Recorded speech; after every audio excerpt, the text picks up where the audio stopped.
Kulong ang inabot ng isang lalaki matapos ang madugo niyang ganti sa umunoy nambubuli sa kanya. Tinutukan niya ni Marisol Abduraman.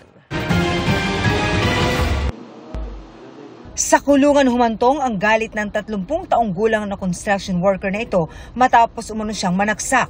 Ayon sa pulisya, napiko ng suspect na si John Oliver Solis sa pambubuli umano sa kanya ng biktimang kinilalang si Jeffrey Centeno. Palagi siyang pinapaiyak. Kaya nung makita daw ng suspect ang biktima na nakatayo sa labas ng bahay, sinugod niya ito. Hinugot at sasaksakin uli, ang nahugot na lang yung handle.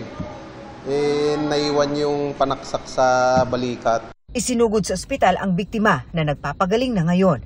Agad namang naaresto si Solis. Kwento niya, hindi na niya napigilan ng galit sa labis-labis daw na pang-iinis ng biktima. Sabi, tamang pogi yan, ganito yan. Yun kasi sunod-sunod eh. Halos araw-araw.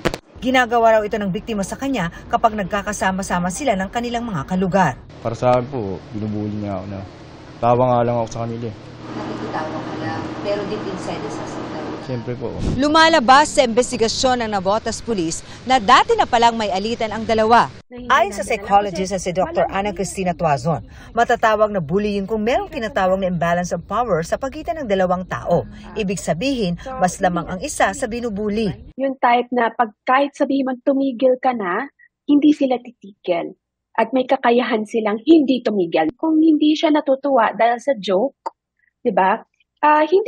Hindi niya kasalanan na hindi siya natutuwa. Kung magsabi tayo ng joke, tapos nasaktan yung isa, medyo responsibility natin na either tigilan na.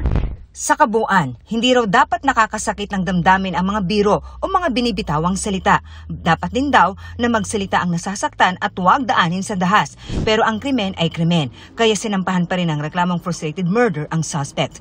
Imbes na manakit, payo ng mga otoridad, i-report ang sa tingin nila ay labis na pang-iinsulto.